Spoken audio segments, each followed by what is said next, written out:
You know when you finish a game and you feel complete but also empty at the same time? This is what this freaking DLC did to me, man. Now I'm going to go over this DLC without spoilers, obviously, but there will be spoilers from the standard game, Xenoblade 3, because you would have to beat the standard game, in order to play the DLC to understand what's going on, you know? Because this is a prequel for the people that played the base game. When you go to the city, you see the founders. This basically takes place on that time in the past with the founders being Shulk, Rex, and these new characters, right? We just didn't recognize them because they look so different now, you know?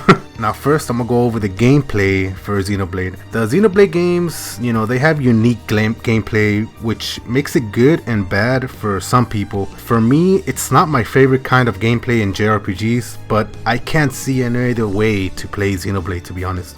But Monolith Soft really perfected their gameplay in this DLC. In my opinion, this is the best it's ever been. You can tell they learned a lot from their Xenoblade games. What helps is that this DLC is not long, you know, compared to your standard games, so it feels polished. They also added a lot of quality of life changes where it makes exploring a lot more entertaining. You know, you have a PDF like for everything, the item PDF, monsterpedia, locationpedia, and stuff like that.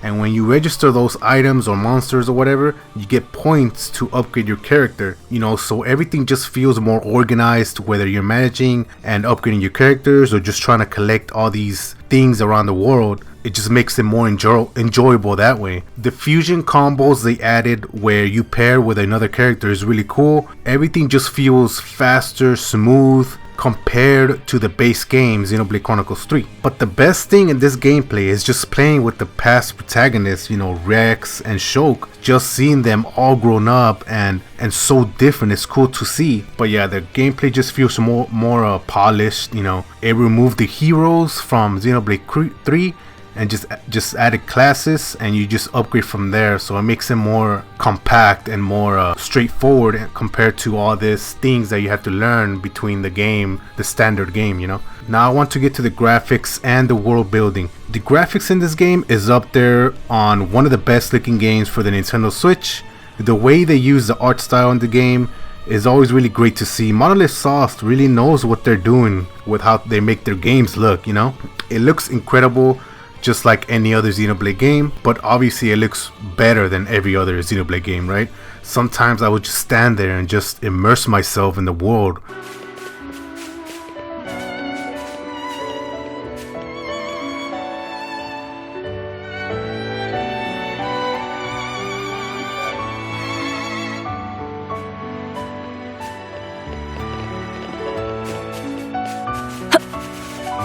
And what makes this world really cool as well is that you get to see places from the past games, you know, from Xenoblade 1, Xenoblade 2, which makes you feel nostalgic. Monolith Soft is always known for their world building based on what they help make, like Breath of the Wild, now Tears of the Kingdom, Splatoon, and all these other incredible games. They help structure that world, so they're really known for that. The music in this game is incredible, just like in any other Xenoblade game.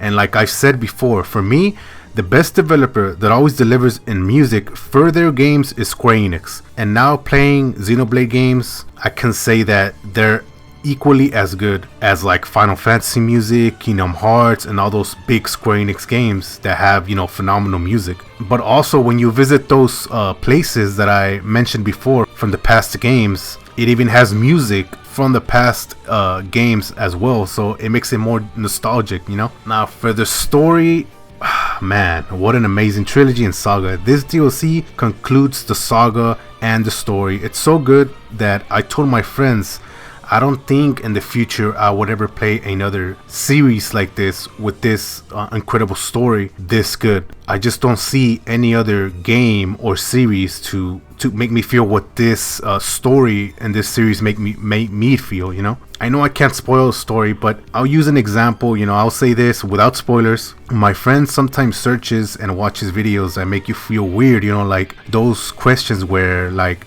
why am I here, or the world we live in is fake, we are in a simulation, like those kind of topics, those kind of weird topics and questions that just make you feel weird, right? That's basically what this story does to me. The Xenoblade story is so unique and crazy, just like that feeling where it makes you feel weird, you know, and question things.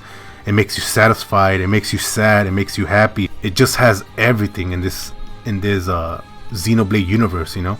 And the one thing that sucks is that this series is so niche, and I think the big reason for that is the gameplay and how long they are, and also because, you know, it's anime, not realistic. People get turned off so easily, you know, seeing the gameplay or how long they are, or just being, you know, an anime game basically. And that's what sucks, because not a lot of people will experience this incredible one of a kind story trilogy that you will never find in any video game, you know. And it's just crazy to think about. Like, I really wish more people would play this series, because me going in as a newcomer into this series, I could 100% say that it's worth the time and to give it a try, because like I said, you won't experience any other game that's as unique in terms of the story alone. The story alone is worth playing this series. For me, this DLC has been the best game I've played so far this year. I know Tears of the Kingdom will probably be my game of the year because of the gameplay and just the aesthetic, but in terms of story,